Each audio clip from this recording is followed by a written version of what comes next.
I've seen a bit of confusion when Adren released his video on how to be accurate while falling in mid-air. This isn't the first or second time discussions over counter-strafing in mid-air have happened, and it probably won't be the last, but the more people that are having the correct information, the better. Adren showed two movements in his video. The first was him falling off of a ledge and then counter-strafing. The second was him jumping off of something and then counter-strafing. Both seem to have similar results, where you're very accurate as long as your velocity is pretty low. But is this really the case? For falling accuracy, I believe so. I made a map to test all of these, and future questions about jumping and falling with their accuracies. It's very user-friendly, so if you also want to test this, it's in the description. I made a macro which makes you run into an invisible wall, and then shoot once the crosshair is in the middle of the target, which is basically like falling and then counter-strafing. It's shot in the same place every time, showing that this is accurate and a viable tactic. This also shows that many, including myself, were wrong about the macro program. At least for Counter-Strike, it's as accurate as we'll need. And though there might be slight inaccuracies, the effects are almost unnoticeable. Sorry, JitBit.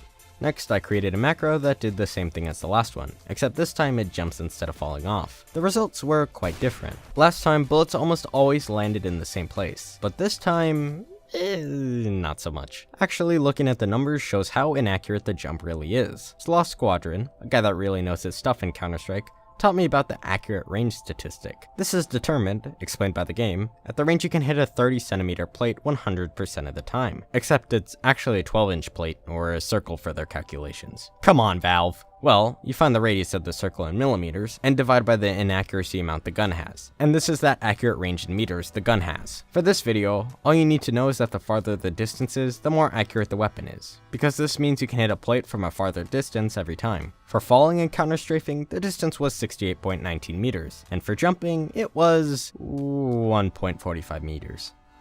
Ouch. Wait, but then how does Adren hit these crazy shots shown in the video? It isn't with counter-strafing, it's with falling time. You know how with guns if you shoot a bullet right after a previous bullet, it's a lot more inaccurate? But if you wait a little bit, it returns to the normal accuracy? It's basically the same with jumping. The instant you jump, you're super inaccurate, but the more you fall, the more accurate you are. Counter-strafing really doesn't help this as much as many believe, as we showed earlier that the gun was a lot more inaccurate than if you just fell and counter-strafed. The time you fall does have a pretty significant effect. I made another macro, this time jumping, but also falling down a bit to show the difference. The accuracy was better than the previous jump macro, with an accurate range of 5.72 meters. Okay, but that still doesn't explain this clip. Well, yes, but this is because of the command he used. You'll notice he's falling slowly, yet he's shooting at a normal pace. He didn't use host timescale. Instead, he used SV_max velocity, which makes the player move slowly, but the timings in the game are the same. Thus, the accuracy of jumping was regained at the same pace as normal, despite him moving a lot slower than he normally would have fallen. This makes him very accurate very quickly relative to where he is, compared to where he would be normally. Not because he counter-strafed, but rather because he was moving a lot slower, letting his inaccuracy be decayed more in a position versus if he just normally jumped. So why does the counter-strafe work when not jumping? Well, in this case, when you don't jump, velocity is the main factor. You don't have to counter-strafe to be accurate. You only need to have a velocity 34% of the weapon's normal running speed to be at the same accuracy as if you weren't moving. It just happens to be better in game to counter-strafe since you'll be a harder target to hit.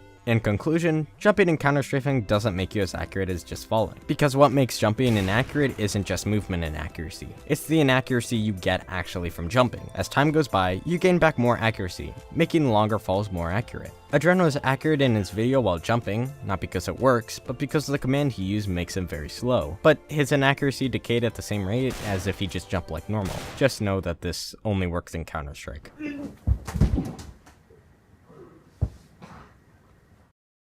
I really need to thank SlothSquadron for giving me multiple resources to look at to make the video accurate, along with helping me for multiple hours answering all the questions I had. He really knows his stuff, and though he's very well known, I feel like he doesn't get as much credit as he deserves. Thank you, Sloth.